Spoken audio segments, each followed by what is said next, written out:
You are now live. Good morning again. Good morning. Here we are on Thursday already. The week is flying past. So we have been talking about codependency this week, and what you come to realise, I think, or what I've been certainly thinking a bit about, is just how it's so intertwined with every interaction that we have. And so this morning we were looking at validation and how we can get validation from ourselves, and starting to validate ourselves by saying such like, I've did a good job, or that was a great project and I'm glad that I've completed it. Yet when we're stuck in codependency and our dependent needs are being reliant on that of the outside world, we are constantly looking over our shoulder for somebody to give us kudos for that, or acknowledgement. Good morning, Susie. Good morning, World Changers. Good morning, everybody. And there was loads of really good questions, and people had watched yesterday. I had a little look at the questions that people were coming in. Yes, you're live and doing a great job. Oh, thank you for that validation. I appreciate that. So when we are looking for validation from the outside world, we maybe do something like, for an example, clearing up the leaves in the yard. That was very American of me, clearing up leaves in the yard. And we're clearing up the leaves, but it's almost like we're looking out the back of our head to see if anybody's seeing us doing it. We're constantly looking for recognition from the outside world. We're looking for our needs to be taken care of. We're looking to be seen if we're approved of. When we're self-reliant without being stuck in independence, and that was quite complicated, I think, the way that I was describing that yesterday, but how much we value in the Western world independence.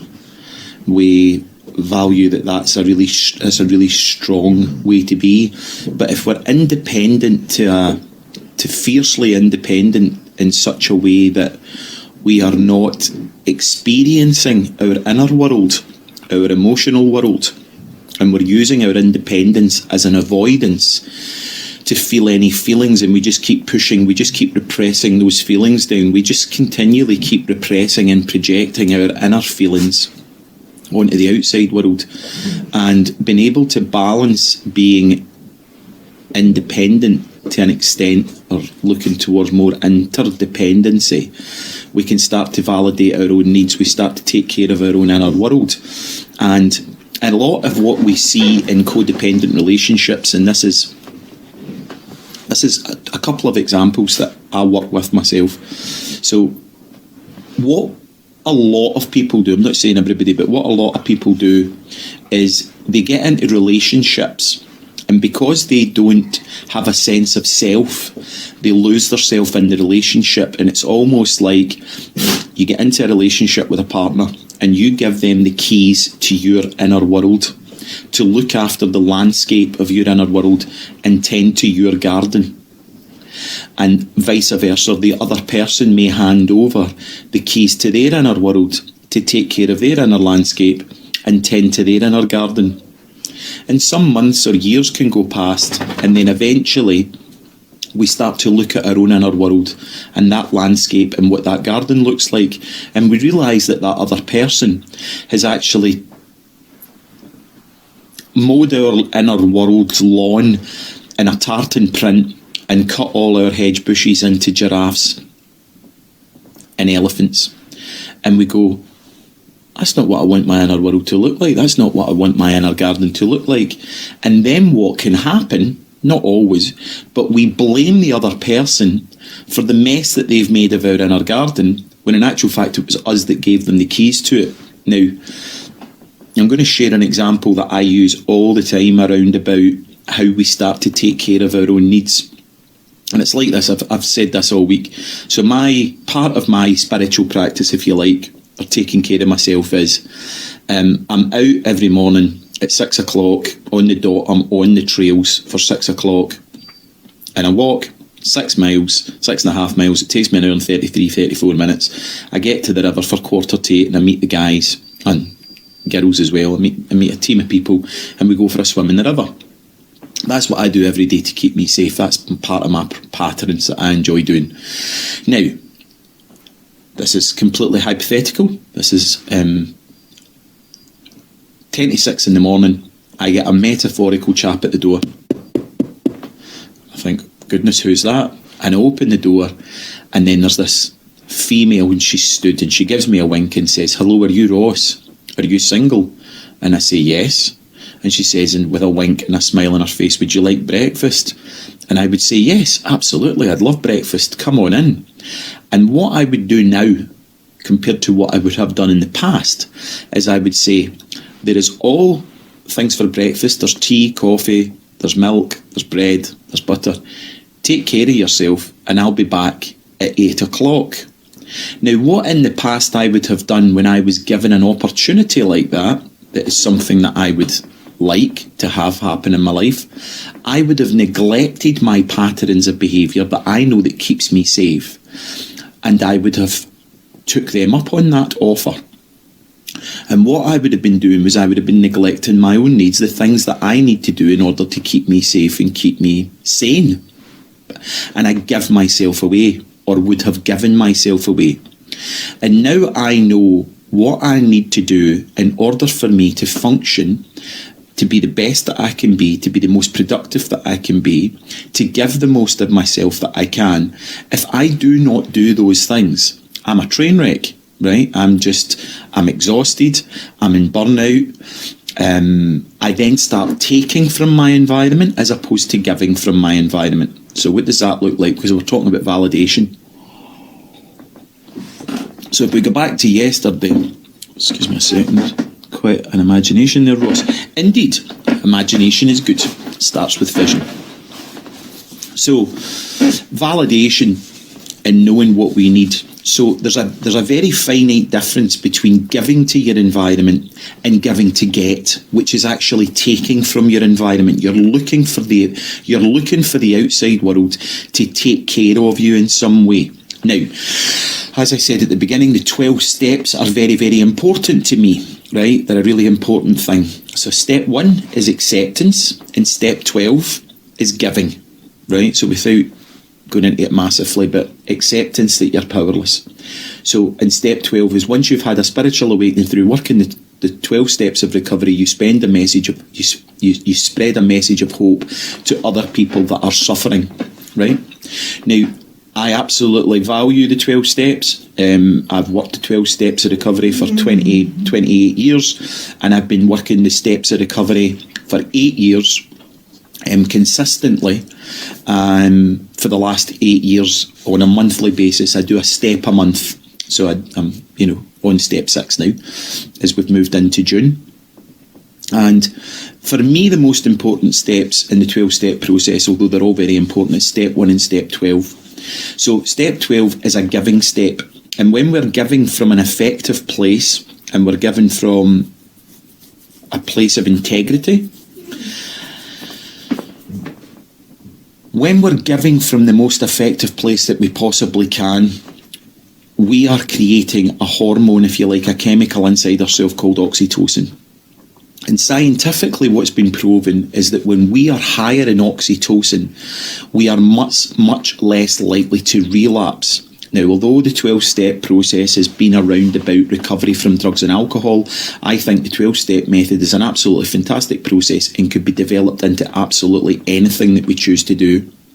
So the first step of any journey that we go on is accepting where we are. We always start a journey from where we are, not from where we think we are or where we want to be. So the first step in the 12-step process is I accept that I am where I'm at, basically.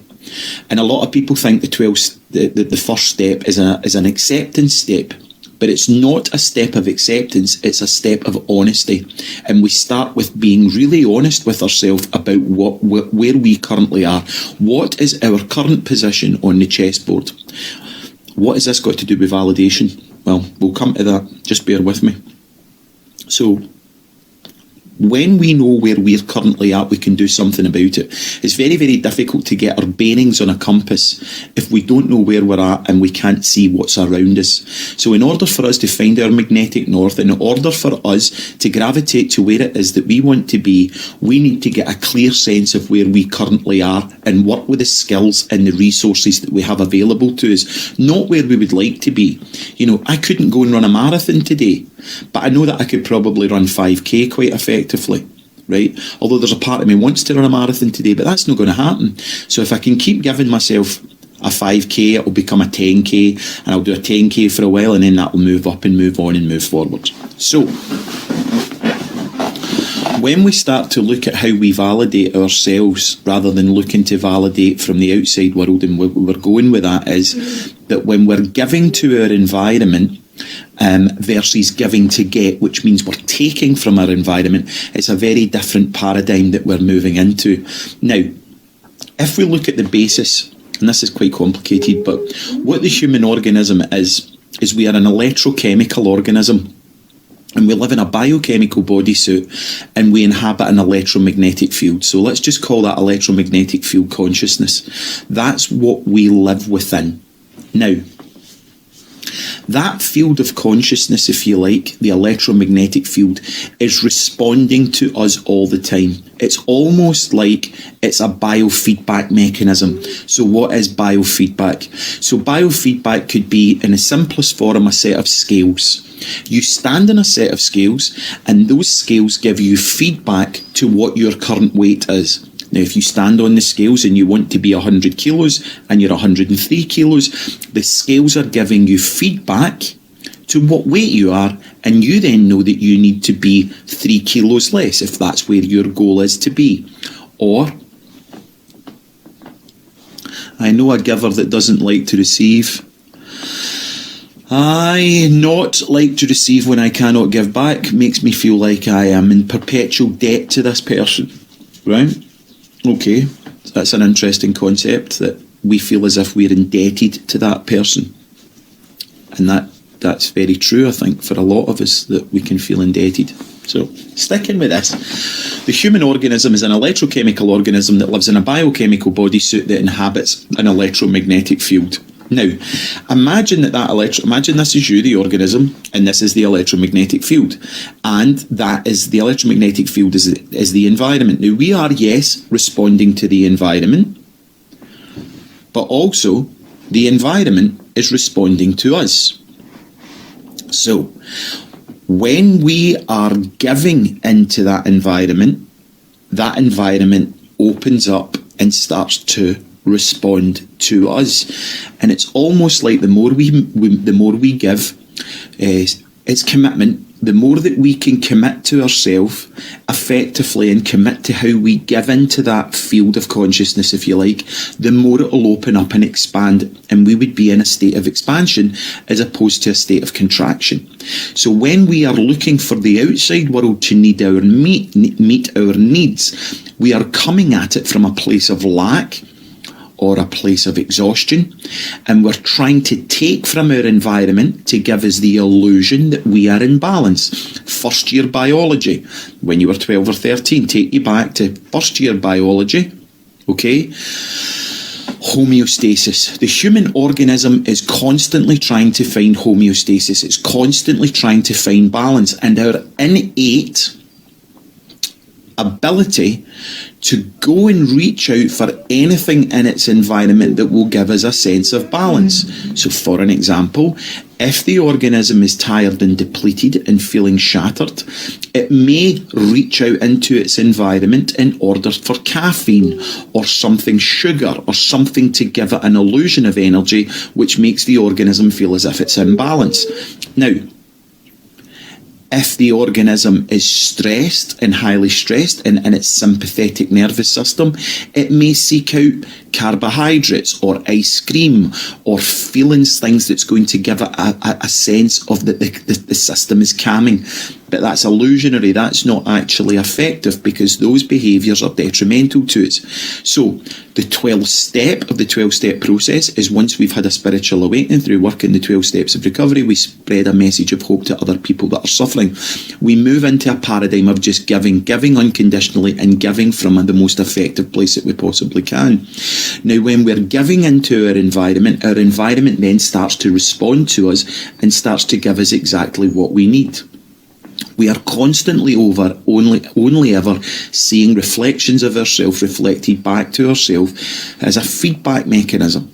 So when we're looking for our world to validate us, we're actually coming at the environment from a place of lack, from a place of scarcity, and from a place of fear.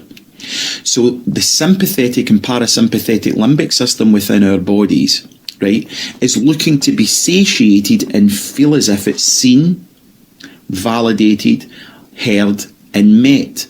And because we find it very, very difficult to separate negative feelings versus positive feelings. So as a coach might say to you, what are you getting out of this? What are you getting out of this? Oh, well, I'm not getting anything out of it. Well, what are you getting out of it? Oh, I'm not getting anything out of it. I'm just left angry. So what are you getting out of it? Anger. I'm getting anger out of it. Oh, but I don't want to feel angry. But that's what you're getting out of it. That anger is giving you something. It may be taking you into being more separate. It may be taking you more into feelings of lack. It may be taking you more into feelings of failure and inadequacy. Right? So why do you want to feel inadequate? Well, I don't want to feel inadequate. That's a horrible feeling. This is what's going on in your world. This is what's happening in your reality. This is what's happening in your paradigm. And in order for us to have a paradigm shift in consciousness, for you to start to see something different, we have to start the journey from where you are, not from where you think you are. So it's feeding you at some level to have this stuff that's going on within your continuum, that's going on within your reality. And that's an unconscious or even non-conscious. It could be systemic and intergenerational part of behaviour that you've brought in with you, right, that's feeding you at some level, that's stopping you from taking the next step. What does that next step look like? What do you need to let go of in order for you to move into the next step? Now, if we're constantly looking for the world to validate us, and we look at that, we're actually coming at it from a position of lack. We're coming at it from a position of scarcity, right? And what we resist persists, and what we get out of that experience is a feeling of, is it inclusion or is it isolation? Is it a feeling of connection or a feeling of disconnection? So somebody might say, well, I'm feeling really disconnected. So how's that validating you? What are you getting out of that? Well, I'm not getting anything out of that. Well, you're getting something out of it, because when you're in isolation, you don't feel like you've got any value. You don't feel as if you're contributing anything. You feel very lost. You feel very alone. There could be feelings of depression or feelings of anxiety. So what is that feeding within us? It's giving us something back. But I don't want any of that to be happening. Of course you don't want to be of course we don't want that to be happening consciously, right? But by the mere merit that it's showing up in your environment, at some level, there's a responsibility that needs to be taken about how we can start to change that paradigm and move into a more inclusive one of more value, one of more connection, one of more inclusion. I'll give you an example very quickly. Personal example, right? So my dysfunctional family, my father wasn't emotionally or physically available in our household, right? He was absent, if you like. So as a way for him to pay off his guilt around about not being available, I always had a brand new motorbike. But I never had, so brand new motorbike, great, that's a wonderful thing, and I've drove motorbikes since I was 4 years old. Okay, so that's a really positive thing. I could go, well, I always had a brand new motorbike, but I never actually had anybody to play with me on that motorbike, right? Because I was an only child between 0 and 10, 0 and 9, right? And I remember when I was little, because I was brought up in a sort of small holding, like a kind of farm type thing, that my father's friend used to come down to our farm with his 2 kids, and they never had brand new motorbikes, right? They had second-hand motorbikes, but their dad used to come down and play with them. And I remember that when I was a little guy, that he was there. And as a small probably 7 or 8-year-old, I remember saying to my mum, I want to sell my motorbike. And my mum said, why? And I said, because I want to buy a cheaper motorbike, and I want to use the difference in money to pay for Dad's time, for Dad to come and play with me on the motorbike, right? So he was never available. He never came to my school plays. He never came to my school parents' nights. He never came to watch me play football at school. Or he was just not available, right? The only time my father ever has touched me emotionally in my life, in my conscious memory, is when I had a motorbike accident, right? He would come to my rescue. So that's lodged somewhere in my unconscious. So, fast forward to let's call it the 17th of February 2010.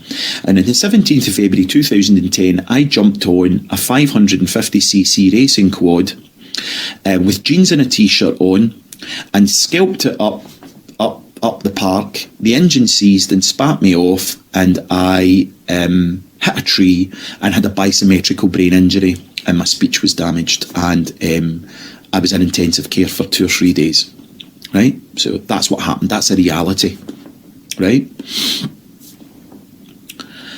A week later, my partner left, which was around about the 4th of March, let's say, 2010.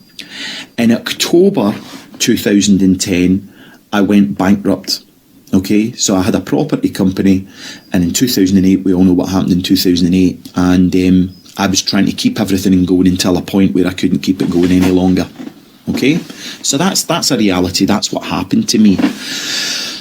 My dad lives in Inverness, which is 3 hours north of Glasgow.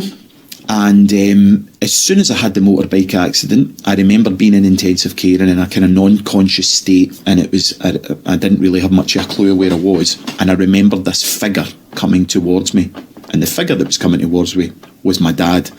And my dad's hand went to go into my hand, and I pulled my hand away, and I kind of looked at him, and I had this awareness of a pattern of behaviour that was unconscious that I was using to get an emotional need met. Now, fast forward or rewind back to the morning of the 17th of February when I jumped on that racing quad. How was I feeling? The girlfriend that left me on the 4th of March, do you think she just woke up one morning and goes, I've had enough? Or do you think that perhaps things were not working out too well before she decided to leave? So let's just say things weren't working out too well. Now, the business went bankrupt in October 2010, but did the business just wake up on the 1st of October and go, oh right, this isn't working and we're just going to collapse it? No. So how was I really feeling the morning that I jumped on a racing quad? Now, if a coach turned around and said to me, well, why did you want to end up in hospital? Why did you want to end up in intensive care? Why did you want to die? I would go, I didn't want to die. Of course I didn't want to die. That would be stupid. But you jumped on a racing quad with jeans and a t-shirt, no gloves, no protection and no helmet. Right, okay, that was a bit stupid. So why did you want to die? Well, I didn't want to die. Of course I didn't want to die. Not consciously. Of course I didn't want to die consciously. But with the amount of stress that was going on in my outer world, what did that little organism need on the morning that it jumped on that racing quad? That the relationship, his romantic relationship wasn't going so well, and that his business relationship wasn't going so well. Is there maybe a part of that little guy, me, that the morning that I got on that racing quad was just looking for an elder or a figure to put his hands on my shoulder and go, it's going to be okay? But I didn't know what I needed. I didn't know that I needed to call up somebody that I trusted, that had a business acumen, that could maybe talk through my dysfunction in my romantic relationship. I wasn't managing my stress effectively, and I didn't know what I needed at that time to call out and ask for my needs to be met. So what I did was, as a way of managing my stress, was I jumped on a high-power racing quad, right, with jeans and a t-shirt on, stupid, and ended up wiping myself out. What need did I get met when I was in hospital? I got my dad. I got my dad in some way to drive a 200-mile south journey from Inverness to the Central Belt to come to my rescue. So unconsciously, I've got an unconscious need. Consciously, I didn't know how to ask for that need, but the unconscious knows how to do it. So when we start to talk about codependency and caretaking and things like that, the caretaker will unconsciously keep their partner sick or poor or powerless so that the caretaker never feels that that person rises above them and might leave them. Of course, all these behaviours are unconscious. The bite was an avoidance. It was also an avoidance, but it was also to get me a need met. So when we look at children, for an example, that spent a massive amount of time in hospital as children, like 3 months, 6 months, 9 months. Now, visiting time would have been between 6 and 7, let's say. And parents would arrive and be completely present between 6 and 7 and bring magazines and grapes and balloons and flowers and books and colouring in books. And that 1 hour of attention that child may have gotten in hospital, and there's been studies on this, that child, when it grows up into an adult, will actually create, I'm going to say, phantom illnesses. I'm not saying they are phantom illnesses, or maybe quite real, but these children that spent large periods of time in hospital as children, where their needs were met, where they got mum and dad together, where they get magazines, toys and colouring in books and all the rest of it, and balloons and get well soon cards and all this attention, when they go into being adults, they can end up taking themselves unconsciously into hospital in order to get the unconscious need met, in order to get that attachment or get seen by their parents, because that's the only way they know how to get it. So if this behaviour is all unconscious and we're getting validation from the outside world and our unconscious is driving that behaviour, how do we start to see it? How do we start to recognise it? How do we start to bring awareness to our unconscious patterns of behaviour that are showing up in our world right now? And how do we start to break free of them? That's a whole other podcast for a whole other time. If I were able to validate how I was feeling on the morning of the 17th of February 2010, and then being able to articulate how I was feeling and validate how I was feeling, and then have the courage to ask for my needs to be met, would I have went out in that motorbike and created a train wreck? Possibly not. But what I do know is that since I had that awareness, and since I have broken that pattern of behaviour, and I'm starting to validate myself and my needs and take care of my needs in a much more effective way, because riding high-powered motorbikes is not necessarily a negative thing. But if we're using those high-powered motorbikes as a way of managing our stress and the way that we're interacting with them, that could be detrimental. We are less likely to get in an accident when we're walking or swimming, and we're doing it carefully, and we're taking care of our garden in a careful way rather than a careless way. The outcome is going to be very, very different. I hope that this has made sense, everyone. Susie, it's also important to see, it's also important who we seek validation from. The wrong person could make the situation worse. But is the wrong person the right person in order to validate an internal construct that's unconscious? Is there ever a wrong person? Is my question, Susie. Is there ever a wrong situation? Because that situation that's ineffective, but remember, the brain finds it very, very difficult to differentiate between positive and negative regard, or positive and negative attention. Attention is attention. Institutionalised people who have spent 20 years in jail, right? I am pretty sure that in their last week before their release, they turn round and say to all their other inmates, guys, yous have a great couple of years that's left in here. I'm out of here. I will never see you again. Statistically, if the rehabilitation of that individual back into the outside world is not met effectively, where do they end up back? They end up back in prison. Did they want to go back into prison? Not consciously. But they have no construct for how to live in the outside world and be effective, that the unconscious belief system that they've got running is the only way that they can survive or manage is by going back into the institution that they came from. The institution could be our family. We were institutionalised into our family.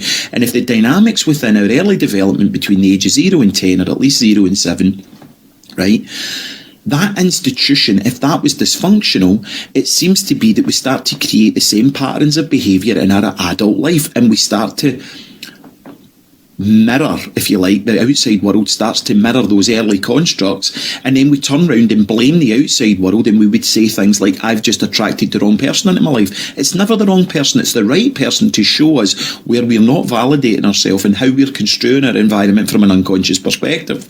The validation could be positive or negative. Yeah, it's like, I'm going over time here, but I used to do work, and I've done a lot of work in primary schools, I've done a lot of work in secondary schools, and I've done a lot of work with teachers.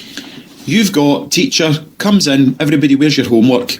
And they go, Susie, where's your homework? Oh, beautiful, well done, gold star, 10 out of 10. Little Claire, where's your homework? Oh, marks it, 9 out of 10, smiley face. David, where's your homework? Oh, beautiful, 9 out of 10, smiley face. Ross, where's your homework? Not got it, miss, the dog ate it. You don't have a dog, Ross. Goes on to Alison. Alison, where's your homework? Oh, great, 9 out of 10. Goes along to James. Where's your homework, James? Oh, brilliant, 10 out of 10. Gold star. Ross is doing this. Teacher catches Ross. Ross, go and stand at the front of the classroom. She keeps going through the classroom. She keeps marking other people's work and giving them little gold stars and little smiley faces. And then she turns round and Ross is doing all this. Ross, stand outside the classroom. She keeps going through the classroom, and the little glass bit panel in the door, you remember it with the wire mesh in it so that, you couldn't kick it. And Ross is doing something stupid. Ross, get to the headmaster. Look at the system there. What's everybody getting? Everybody's getting attention. But Ross doesn't know how to get effective attention, but he's still getting attention. In fact, you could say that he's getting more attention than the other children or young people that are getting that are getting their stuff marked. We are seeing people in court getting their names in the paper, joining gangs, doing destructive patterns of behaviour. But what are they getting? They're getting validation. They just don't realise that the validation that they're getting is destructive and causing them harm and debilitating them in moving forward and being the best, most effective version of themselves. Attention is attention. As long as our unconscious needs are getting met, our brain cannot distinguish the difference between positive and negative regard. There is no program in your brain for happiness. We are not hardwired for happiness. We are hardwired for survival. And if that survival means getting attention and getting our needs met, we will go out and get those needs met in whatever way possible. The outer world can see that the way that we're getting our needs met is dysfunctional and ineffective, but we don't know it as long as we're getting our needs met. So we start to have to say, and as we start this journey of, as I call it, recovery, and starting to see what's really important to us, we've got to start to get a really strong sense of what's going on somatically inside our own body and how our body is affected by our outer environment. Is it causing our body to contract internally, or is it causing our body to expand internally? So if I was doing a kind of mindfulness or a meditation or a visualization with you, and I'm doing it really, really quickly here, but if I asked you to just go inside and close your eyes and feel your body and feel what's going on inside your body, and something that brings you joy, you bring that to mind. It might be a kitten, it might be a puppy dog, it might be holding a newborn baby, and you imagine that experience inside your nervous system and your limbic system, and you allow yourself to experience that feeling, and you somatically feel those feelings in your body. Or I ask you now to imagine that you're walking home late. It was a late night at work, it was late at the office, and you decided to take a shortcut home. It could have been through an underpass, through a tunnel, or through a park. As you walk into that underpass going underneath the motorway, the lights are flickering. The smell of stale urine is there. There is graffiti on the wall. You are walking through what could be puddles of water, but you can feel it beneath your feet and you don't know if the water is urine or the smell. It's dimly lit. And as you start to walk through that tunnel, you can see the silhouettes of 3 or 4 other individuals at the end of that tunnel, and they're all arguing. As you start to get closer to you, you realise that there's a fight broke out. And as you come across that, one of the individuals gets punched and falls to the ground, and the other 4 start kicking him viciously amongst the head and about the head and beating him on his body. If I then asked you to come back into awareness and asked you to somatically feel what was going on in your body, when you thought about the puppy or the kitten or the newborn baby, did your limbic system contract or expand? When you think about going through the underpass or walking through the park late at night and you feel as if somebody's following you, did your nervous system contract or expand? I would guess that the feeling of joy about the kitten or the baby gave your limbic system a feeling of expansion. When you're walking through the park late at night and you feel as if there's somebody following you, your nervous system contracted. Right? When we start to somatically walk through the world feeling from our body, because our body keeps score and our body knows when to say no and all that kind of stuff, we can then start to see every finite interaction that we have in our environment. Because we're electrochemical organisms, that chemical is causing our limbic system to either contract or expand. Every interaction that you have, are you walking towards it from a place of expansion or a place of contraction? And which one is detrimental to your physical well-being, your emotional well-being, and your spiritual well-being? And we have that choice to start to move more congruently towards feelings that give us expansion. I hope that you have a fantastic day, and wish each and every one of you a day of expansion. See you all tomorrow.